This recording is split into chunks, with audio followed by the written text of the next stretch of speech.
It's not that people don't want Roman Reigns to have one of the belts, is that he has the undisputed belt. He has both titles, the WWE title and the Universal title.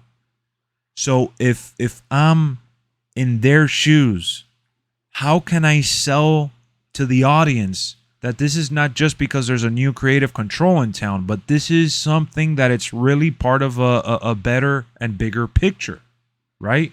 There needs to be a main title on Raw. There needs to be a main title on SmackDown.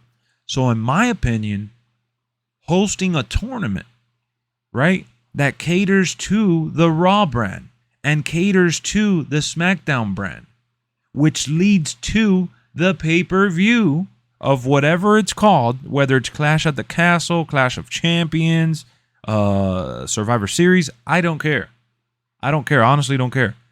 But a tournament that leads to that pay-per-view, and you have Roman open up the night defending the WWE title for Raw, because that's the one that he would drop more than likely, right?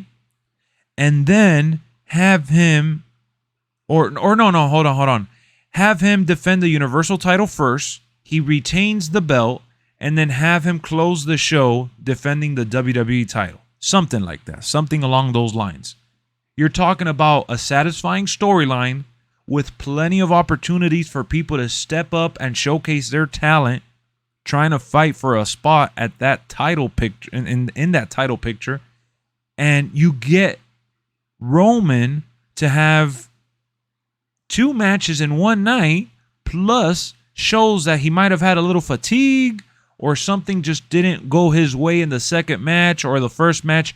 He got stunned, right? Maybe he loses the WWE title to open the pay-per-view and he's shocked, he's mad, he's raging, and whoever his opponent is for the Universal title, he just obliterates them. Like just destroys them like there's no tomorrow. I've been pushing for a triple threat, 2 out of 3 falls with Cross, each for a different title. Yeah, they could do a triple threat match. I feel like that's kind of more complicated in a way. But if they're able to do something along those lines where you get to use fatigue or getting stunned or shocked as something that caught Roman off guard. Something that, like the Usos didn't get to the ring in time to save him. Nobody expected for him to lose one of those matches. So there's an element of surprise. Whether it's the opening match or the closing match, you got to see how they do it to ultimately psych us out. Because remember, wrestling is like a magic show, bro. It's all about doing the illusion and making you believe and making you get invested into what's happening. So if you're able to present such a tournament with that kind of stipulation, then I think it works perfectly. And like you said, Duet, you end the night, if it happens at Clash at the Castle, you end the night with Drew McIntyre winning. You get me? They have a lot of goals for things that I personally don't care for, like keeping just one title or keeping his streak alive.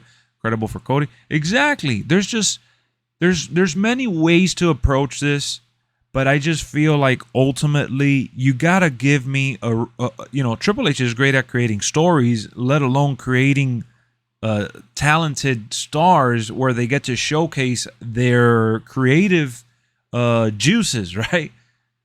And I think that if you use this build-up, it can ultimately lead to a satisfying way for Roman to drop the belt. And it doesn't hurt his image. It stuns the world. And you make a megastar in the process. It elevates everyone involved. And it puts everyone in the driver's seat. I wouldn't take both belts off of Roman right now, though. I would not take both belts off of Roman. What about Cody's dream? They could definitely still do Cody's dream. Cody's dream is to win the WWE title. Cody will definitely be able to pick whoever he wants, depending on what they think is best for business. Yeah, you know what? Even just a one-on-one, 2 out of 3 falls. Yeah, the 2 out of 3 falls would be great too, for sure. For sure. Closing the match would be better. Like, holy crap, did Roman just lose? Find out next time on Friday Night SmackDown. Exactly. Exactly. Chase, what's up, Chase? Exactly. So at the end of the day, when you have exactly, Straight Edge. You could even have Straight Edge is right. You could even have Theory cash in on one of those belts. And that's really what it comes down to. Sell the story on how he realistically lost all of a sudden. Because you can't just make him be a loser and just say, oh, he got pinned, but he only loses 1 belt in this match. That, I mean, at least for me, that doesn't really work.